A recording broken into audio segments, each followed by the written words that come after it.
എല്ലാവർക്കും നമസ്കാരം. ഞാൻ സക്കീർ ഹുസൈനാണ്. ഇന്ന് മാർച്ച് 15-ാം തീയതി ഞായറാഴ്ച.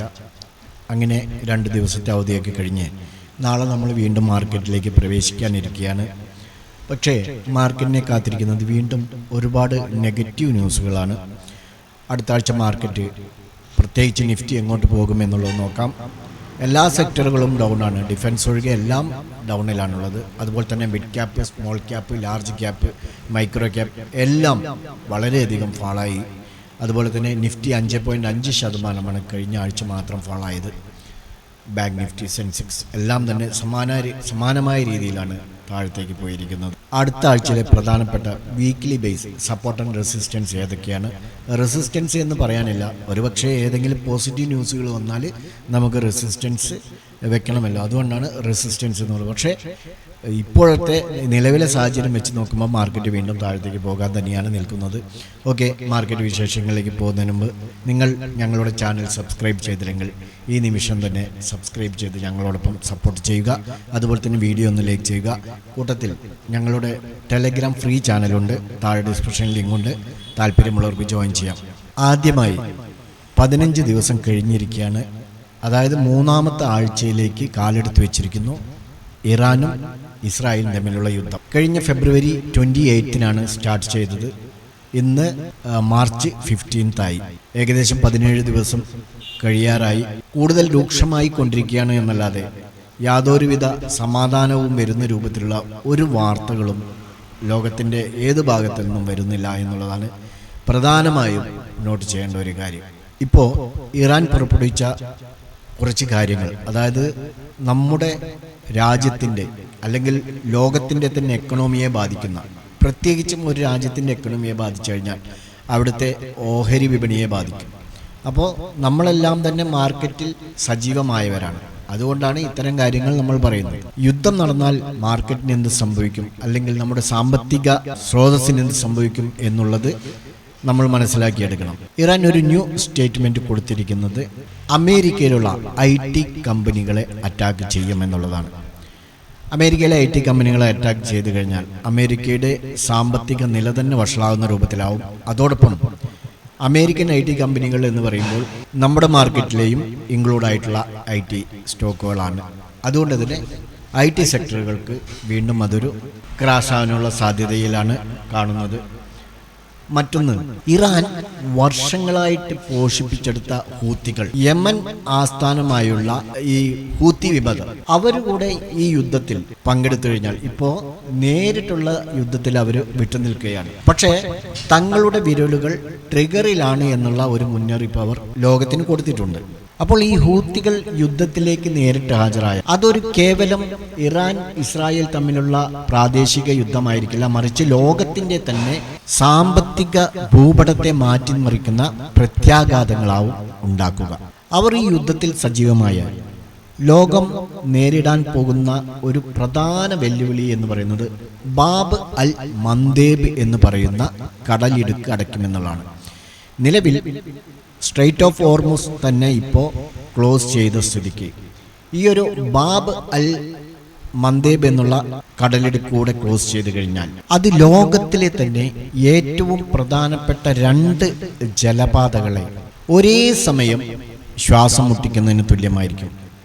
കാരണം ചെങ്കടലിനെ ഏതൻ ഉൾക്കടലുമായി ബന്ധിപ്പിക്കുന്ന ഈ ഇടുങ്ങിയ പാതയിലൂടെയാണ് ലോകത്തിൻ്റെ വിവിധ ഭാഗങ്ങളിലേക്കുള്ള 30% എണ്ണ വിതരണം നടക്കുന്നത്. അങ്ങനെയാകുമ്പോൾ ഈ ജലപാതയിലൂടെയുള്ള ഗതാഗതം തടസ്സപ്പെടുമ്പോൾ ആഗോള വിതരണ സംവിധാനത്തെ തന്നെ അത് ബാധിക്കും. അറേബ്യൻ ഉപദ്വീപിന്റെ തെക്കേ അറ്റത്തുള്ള ഈ ഇടുങ്ങിയ പാത ചെങ്കടൽ വഴി സൂയസ് കനാലിലേക്കുള്ള കവാടമാണ്. ഇപ്പോൾ ഏഷ്യയും യൂറോപ്പും തമ്മിലുള്ള ട്രേഡിങ്ങിന്റെ കൂടുതൽ ഭാഗവും ഈ റൂട്ടിലെയാണ് നടക്കുന്നത്. എന്നാൽ ഏഷ്യയും യൂറോപ്പും തമ്മിലുള്ള ട്രേഡിങ്ങിന് ഈ പാതയ്ക്ക് ബദലായിട്ട് വേറൊരു വഴിയില്ല എന്നുള്ളതാണ്. അതുകൊണ്ട് തന്നെ അത്തരത്തിലുള്ള നീക്കം വന്നാൽ വീണ്ടും ക്രൂഡ് ഓയിൽ വില വളരെയധികം ഇൻക്രീസ് ആവാൻ സാധ്യതയുണ്ട്. മറ്റൊരു പ്രധാനപ്പെട്ട ന്യൂസ് കൂടെ വന്നിട്ടുണ്ട്. അതായത് അമേരിക്കയുടെ ആണവായുധങ്ങൾ സൂക്ഷിച്ചിരിക്കുന്ന തുർക്കിയിലെ സൈനിക താവളം ഉണ്ട് എന്നുള്ള ഒരു വിവരം ഇറാന് ലഭിക്കുകയും അതിനെ ലക്ഷ്യമിട്ട് 5 ബോംബർ വിമാനങ്ങൾ വിക്ഷേപിക്കുകയും ചെയ്തിട്ടുണ്ട്. പക്ഷേ അതിനെ തകർക്കാൻ കഴിഞ്ഞിട്ടില്ല. അതുകൂടെ തകർന്നു കഴിഞ്ഞാൽ അമേരിക്കയുടെ ഒരു ഭാഗം തന്നെ പോകുന്നതിന് തുല്യമായിരിക്കും എന്നുള്ളതാണ് പുതിയ റിപ്പോർട്ടുകൾ പുറത്തുവരുന്നത്. ഇനി അമേരിക്ക ഇറാനെ അടിച്ചിരിക്കുന്നത് ഇപ്പോൾ ഇറാന്റെ ഹബ്ബ് എന്ന് പറയുന്ന ഗാർക്ക് ഐലൻഡിനെ തകർക്കുമെന്ന് ഇന്നലെയാണ് ട്രംപ് പറഞ്ഞത്. ഇന്ന് അവിടേക്ക് ബോംബർ വിമാനങ്ങൾ പോവുകയും അവിടെ മൊത്തം നശിപ്പിക്കുകയും ചെയ്തു എന്നുള്ള വാർത്തകളാണ് വന്നുകൊണ്ടിരിക്കുന്നത്.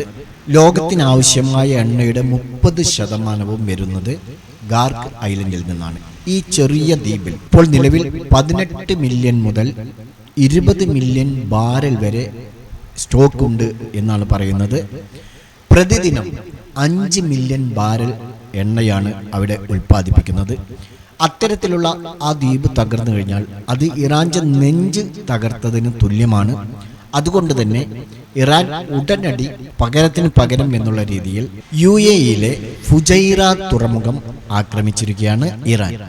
ഇപ്പോ ഫുജൈറ തുറമുഖം ആക്രമിക്കുന്നത് വഴി ഹോർമുസ് കടലിടുക്കിനെ ആശ്രയിക്കാതെ എണ്ണ കൈമാറ്റം സാധ്യമാകുന്ന ഒരു തന്ത്രപ്രധാനമായ കേന്ദ്രമാണ് ഫുജൈറ തുറമുഖം. മാത്രമല്ല അവിടെയുള്ള അമേരിക്കൻ സൈനികരെ റാഞ്ചുമെന്ന് ഇറാൻ ഭീഷണിപ്പെടുത്തിയിട്ടുമുണ്ട്. അപ്പോൾ ഇതെല്ലാം കൊണ്ട് തന്നെ യുദ്ധം വേറൊരു തലത്തിലേക്ക് നീങ്ങിക്കൊണ്ടിരിക്കുകയാണ് എന്നുള്ളതാണ് നമുക്ക് മനസ്സിലാക്കാൻ കഴിയുന്നത്. ഇപ്പോൾ ഇന്നലെ ഇത്തരത്തിലുള്ളൊരു സ്റ്റേറ്റ്മെൻറ്റ് ട്രംപ് പറഞ്ഞപ്പോൾ തന്നെ അറബ് രാഷ്ട്രങ്ങൾ UAE, ഖത്തർ, സൗദി അറേബ്യ തുടങ്ങിയുള്ള അറബ് രാഷ്ട്രങ്ങൾ US-നോട് റിക്വസ്റ്റ് നടത്തിയിരുന്നു. അങ്ങനെ ഗാർക്ക് ദ്വീപ് ആക്രമിച്ചു കഴിഞ്ഞാൽ ഇനി കൂടുതൽ സങ്കീർണമാകുമെന്ന്. പക്ഷേ അത്തരത്തിലുള്ള റിക്വസ്റ്റിന് യാതൊരു വിലയും കൽപ്പിക്കാതെയാണ് ട്രംപും ഇസ്രായേലും ചേർന്ന് ഗാർക്ക് ദ്വീപ് ആക്രമിച്ചിരിക്കുന്നത് എന്നുള്ളതാണ് ഇപ്പോൾ വന്നുകൊണ്ടിരിക്കുന്ന ന്യൂസുകൾ. മറ്റൊന്ന്, ജപ്പാൻ, സൗത്ത് കൊറിയ, അതുപോലെ UK, ചൈന, ഫ്രാൻസ് എന്നീ രാഷ്ട്രങ്ങളോട് അവരുടെ യുദ്ധക്കപ്പലുകൾ ഹോർമുസ് പ്രദേശത്ത് തമ്പടിപ്പിക്കാൻ വേണ്ടി ട്രംപ് റിക്വസ്റ്റ് നടത്തിയിട്ടുണ്ട്. പക്ഷേ അവർ അത് ഇതുവരെ അത്തരത്തിലുള്ളൊരു നീക്കങ്ങളിലേക്ക് വന്നിട്ടില്ല. അത്തരത്തിലുള്ളൊരു നീക്കങ്ങളിലേക്ക് വന്നാൽ ഒന്നുകൂടെ യുദ്ധം രൂക്ഷമാകാനുള്ള സാധ്യത ഉണ്ട് എന്നുള്ളത്. ആകെ ഒരു ആശ്വാസവാക്ക് ഇറാന്റെ ഭാഗത്തു നിന്നുള്ള ഒരു ആശ്വാസ പ്രതികരണം എന്നുള്ളത് ഇപ്പോൾ US ഡോളർ അല്ലാതെ ചൈനയുടെ കറൻസി കൊണ്ട് നിങ്ങൾക്ക്, അത് അമേരിക്കയും ഇസ്രായേലും അല്ലാത്ത രാജ്യങ്ങൾക്ക് എണ്ണ ഹോർമസ് കടലിടുക്ക് വഴി കൊണ്ടുപോകാം എന്നുള്ളത് പറഞ്ഞിട്ടുണ്ട്. അത് അമേരിക്കയെ പ്രകോപിപ്പിക്കുന്ന തരത്തിലേക്കാണ് പോവുക. കാരണം US ഡോളർ വെച്ച് ഇതുവരെ ക്രയവിക്രയങ്ങൾ നടത്തുമ്പോൾ അതിനെ വില കൽപ്പിക്കാതെ ചൈനീസ് കറൻസി കൊണ്ടുവന്ന് എണ്ണ കൊണ്ടുപോയിക്കോളൂ എന്ന് പറയുമ്പോൾ അത് അമേരിക്കയെ പ്രകോപിപ്പിക്കുന്ന രീതിയിൽ തന്നെയാണ് സംഭവിക്കുക. കൂട്ടത്തിൽ Saudi Arabia 2 million barrels crude പ്രൊഡക്ഷനാണ് നിർത്തിവെച്ചിരിക്കുന്നത്. മൊത്തം അറേബ്യൻ കൺട്രികൾ എല്ലാം ചേർന്ന് 10 മില്യൺ ബാരൽ ക്രൂഡ് പ്രൊഡക്ഷനാണ് കട്ട് ചെയ്തിരിക്കുന്നത്. ഇതിനിടയിൽ എരുതിയിൽ എണ്ണ ഒഴിക്കുന്നത് പോലെ നോർത്ത് കൊറിയയിലെ പ്രസിഡന്റ് കിം അണ്ണൻ ഈ ജപ്പാന്റെ തീരങ്ങൾ, ജപ്പാൻ ബോർഡറുകളിലെല്ലാം തന്നെ മിസൈലുകൾ കൊണ്ടുപോയി സ്ഥാപിച്ചിരിക്കുകയാണ്. അദ്ദേഹം ആൾറെഡി ഇറാനോടൊക്കെ റിക്വസ്റ്റ് ചെയ്തിട്ടുണ്ട് എന്നെ ഒന്ന് യുദ്ധത്തിലേക്ക് ചേർക്കൂ എന്നുള്ളത്. പക്ഷേ ഇറാൻ ഇതുവരെ അതിനൊരു സമ്മതം കൊടുത്തില്ല. അല്ലെങ്കിൽ ഞാനായിട്ട് വന്ന് ചേരാം എന്നുവരെ പറഞ്ഞിട്ടുണ്ട്. അദ്ദേഹം എന്തോ യുദ്ധത്തിനോടുള്ള ഒരു താല്പര്യം കൊണ്ടാണെന്ന് തോന്നുന്നു. മാത്രമല്ല US-നെ നേരിടാൻ ഏത് രാജ്യത്തിൻ്റെ കൂടെ വേണമെങ്കിലും ചേരാൻ ഞാൻ തയ്യാറാണ് എന്നുള്ളൊരു പ്രഖ്യാപനം കൂടെ നടത്തിയിരിക്കുകയാണ്. അത്തരത്തിൽ കിം ഈ യുദ്ധത്തിലേക്ക് ഇടപെട്ട് കഴിഞ്ഞാൽ അത് വേറെ എന്തെല്ലാം സംഭവിക്കും, ലോകമഹായുദ്ധത്തിലേക്ക് പോകുമോ എന്നുള്ളതെല്ലാം തന്നെ ഇപ്പോൾ വളരെയധികം ഭീഷണിയിലാണുള്ളത്. നിലവിൽ ക്രൂഡ് ഓയിൽ ബാരലിന് $112 എത്തി നിൽക്കുന്നു. വെള്ളിയാഴ്ച ക്ലോസിങ്ങോട് കൂടിയിട്ട് ഒരു 105 താഴേക്ക് വന്നിട്ടുണ്ടെങ്കിൽ കൂടി ഇനി വരും ദിവസങ്ങളിൽ, ഇപ്പോൾ നാളെ ഓപ്പൺ ചെയ്യുമ്പോൾ വലിയൊരു ഗ്യാപ്പിലായിരിക്കും ക്രൂഡ് ഓപ്പൺ ചെയ്യുക. കാരണം ഗാർക്ക് ഐലൻഡ് ആക്രമിച്ചു എന്നുള്ളതും പ്രധാന ഒരു കാരണമാണ്. അതുപോലെ തന്നെ ഫുജൈറ തുറമുഖം ആക്രമിച്ചതും ഒരു പ്രധാന കാരണമാണ്. കൂട്ടത്തിൽ ഈ പറഞ്ഞ എല്ലാ പോയിന്റുകളും, അതായത് യുദ്ധത്തിനെ തീവ്രമാക്കാനുള്ള തരത്തിലുള്ള കാര്യങ്ങളാണ് ഇപ്പോൾ നടന്നുകൊണ്ടിരിക്കുന്നത്. ഇപ്പോൾ ഇവിടെ ഞാൻ പറഞ്ഞ കാര്യങ്ങളെല്ലാം തന്നെ യുദ്ധത്തിനെ പരിപോഷിപ്പിക്കുന്ന തരത്തിലുള്ള വാർത്തകളാണ് വന്നത്. കൂട്ടത്തിൽ നമ്മുടെ മാർക്കറ്റിനെ സംബന്ധിച്ചിടത്തോളം FIers കണ്ടിന്യൂസ് സെല്ലിംഗ് ആണ്. അവർ കഴിഞ്ഞ ആഴ്ച മാത്രം 35,000 കോടിയുടെയാണ് സെല്ലിംഗ് നടത്തിയിരിക്കുന്നത്. ഇപ്പോഴും നിലവിൽ ഷോർട്ടാണ് ചെയ്തു വെച്ചിരിക്കുന്നത്. ഈ 3 മാസം കൊണ്ട് FIers 1,40,00,000 രൂപയുടെ നെറ്റ് സെല്ലിംഗ് ആണ് നമ്മുടെ മാർക്കറ്റിൽ നിന്ന് നടത്തിയിരിക്കുന്നത്. DIers ബൈ ചെയ്തുകൊണ്ട് സപ്പോർട്ട് ചെയ്യുന്നുകൊണ്ട് ഒരുപാട് ഇടിയുന്നില്ല എന്നുള്ളത് മാത്രം. എന്നിരുന്നാലും വരും ദിവസങ്ങളിൽ ഇത്തരത്തിലുള്ളൊരു യുദ്ധ സാഹചര്യം നിലനിൽക്കുകയാണെങ്കിൽ വീണ്ടും നിഫ്റ്റിയെ സംബന്ധിച്ചിടത്തോളം വളരെയധികം താഴെ പോകാനുള്ള സാധ്യതയുണ്ട്. അത് നമുക്ക് വീഡിയോയുടെ അവസാനം ചർച്ച ചെയ്യാം. കൂട്ടത്തിൽ ക്രൂഡ് ഓയിൽ വില കൂടുന്നതിനനുസരിച്ച് രൂപയുടെ മൂല്യവും കുറയുന്നുണ്ട്.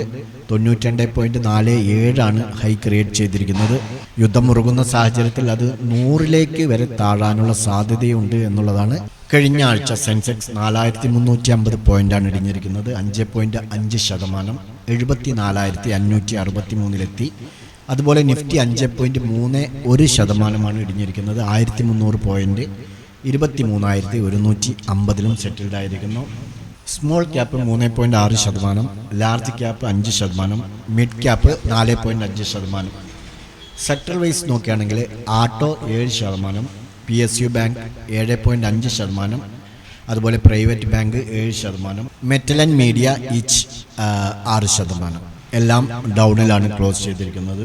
ഈ യുദ്ധം വന്നതോടുകൂടി Nifty all time high create ചെയ്തതിൽ നിന്ന് 12.2% ഇടിഞ്ഞിരിക്കുന്നത്. അതുപോലെ മിഡ് ക്യാപ്പ് 50 വന്നിട്ട് 11% ഇടിഞ്ഞിരിക്കുന്നത്. മിഡ് ക്യാപ്പ് 100 വന്നിട്ട് 11%. അതുപോലെ മിഡ് ക്യാപ്പ് 150 10.5% വരെ ഇടിഞ്ഞിരിക്കുന്നു. സ്മോൾ ക്യാപ്പ് 20%, മൈക്രോ ക്യാപ്പ് 25% ഇടിയുകയാണ് ചെയ്തത്. നിലവിലെ നിഫ്റ്റി 23,151 ലാൻഡ് ചെയ്തിരിക്കുന്നത്. നെക്സ്റ്റ് സപ്പോർട്ടായിട്ട് നമുക്ക് 22,950 ആയിരിക്കും. അതിന് താഴേക്ക് വീഴുകയാണെങ്കിൽ 22,700, അതിനും താഴേക്ക് പോവുകയാണെങ്കിൽ 22,400 ആയിരിക്കും. ഒരുപക്ഷെ നേരത്തെ പറഞ്ഞതുപോലെ എന്തെങ്കിലും പോസിറ്റീവ് ന്യൂസുകൾ വരികയാണെങ്കിൽ ഫസ്റ്റ് 23,500 റെസിസ്റ്റൻസ് ഉണ്ട്. അത് കഴിഞ്ഞാൽ 23,800 പിന്നീട് 24,200 അപ്പോഴേക്കൊരു ഇപ്പോൾ ഇടിഞ്ഞതിൻ്റെ ഒരു പകുതിയോളം കയറിയിട്ടുണ്ടാവും. അതുപോലെ ബാങ്ക് നിഫ്റ്റി നിലവിൽ 53,757 ഉള്ളത്. നെക്സ്റ്റ് സപ്പോർട്ടായിട്ട് 53,500 ആയിരിക്കും. അതുപോലെ അതിന് താഴേക്ക് വീഴുകയാണെങ്കിൽ 52,900, അതിനും താഴേക്ക് വേണമെങ്കിൽ 52,000 എന്നുള്ള റേഞ്ചിലായിരിക്കും. ഇനി നമുക്ക് അടുത്ത ആഴ്ചയിൽ വരാനിരിക്കുന്ന പ്രധാന ഇവൻസുകൾ ഏതൊക്കെയാണെന്ന് നോക്കാം.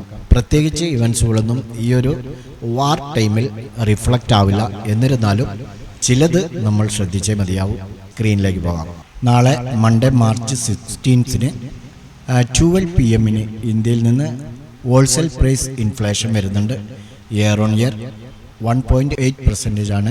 ഫോർകാസ്റ്റ് 2%. നമുക്ക് ട്യൂസ്ഡേ March 17 കാര്യമായിട്ടുള്ള ഇവൻസുകളൊന്നുമില്ല. പിന്നെ വെനസ്ഡേ March 18 6 PM USA-യിൽ നിന്ന് PPI ഡാറ്റ വരുന്നുണ്ട്. 11:30 PM ഫെഡ് ഇൻട്രസ്റ്റ് റേറ്റ് ഡിസിഷനും വരുന്നുണ്ട്. 3.75 നിലവിൽ, മാറ്റമില്ല. എക്സ്പെക്റ്റേഷൻ അതായത് 3.75 തന്നെയായിരിക്കും. ശേഷം FOMC പ്രൊജക്ഷനും പ്രസ് കോൺഫറൻസും ഉണ്ടാവും. തേഴ്സ്ഡേ March 19 8:30 AM ജപ്പാനിൽ നിന്ന് ഇൻട്രസ്റ്റ് റേറ്റ് ഡിസിഷൻ വരുന്നുണ്ട്. 0.75% ആണ്.